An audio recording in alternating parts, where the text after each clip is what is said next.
Growing up, my household was right-wing, Tory-voting, Thatcher-loving and proudly conservative. I was raised loving the free market, capitalism and bootstraps rhetoric, pro-corporation, pro-rich, pro-wealth. Your value as a person is absolutely tied to your wealth, job title, status, fame or academic success. People in poverty were lazy, stupid and freeloading off the government. Travelling communities were all thieves and litterers. People were faking their disabilities for benefits. Anti-drugs, anti-sex work, NIMBYism, pro-police, pro-military, pro-guns. Irish Catholic, went to church and Sunday school, believed the Bible told us what was right and wrong, told other children that they were going to hell when they broke biblicisms, even if they weren't Christian. Many of my friends were evangelical and I went to healings. Religion, home, school and life in general had a lot of rules and you didn't break them. The only acceptable trajectory of life was to go to school, go to university, start a stable career, make a lot of money, meet a person of the opposite sex, buy a house, get married, have children and retire.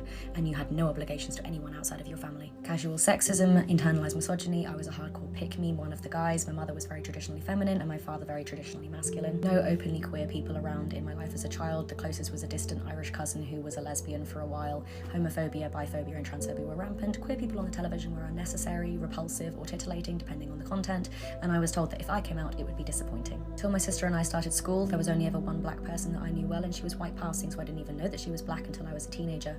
Overt, covert and quiet racism were everywhere. I was discouraged from dating outside of my race, and racism often bled over into religious discrimination, particularly Islamophobia. Mental health and negative emotions were repressed. Logic reigned at all times. I had no understanding of neurodivergence beyond dyslexia and nonverbal autism. Even negative physical health was repressed and I was never believed when I was ill or in pain. Everything was mind over matter and your mind was definitely fine if you were succeeding in school. Absolute perfection projected at all times and in all ways. Looks are very important, especially weight. If I wasn't good at something, I stopped doing it. If I couldn't monetize something eventually, it was a waste of time. That was me. That was my life. Those were the beliefs I'd internalized. Pretty much everything in there is the opposite of what I believe now. That did not happen overnight. It was a very gradual process. But I know that people can drastically change because I did. People can go from ignorant to informed because I am on that journey.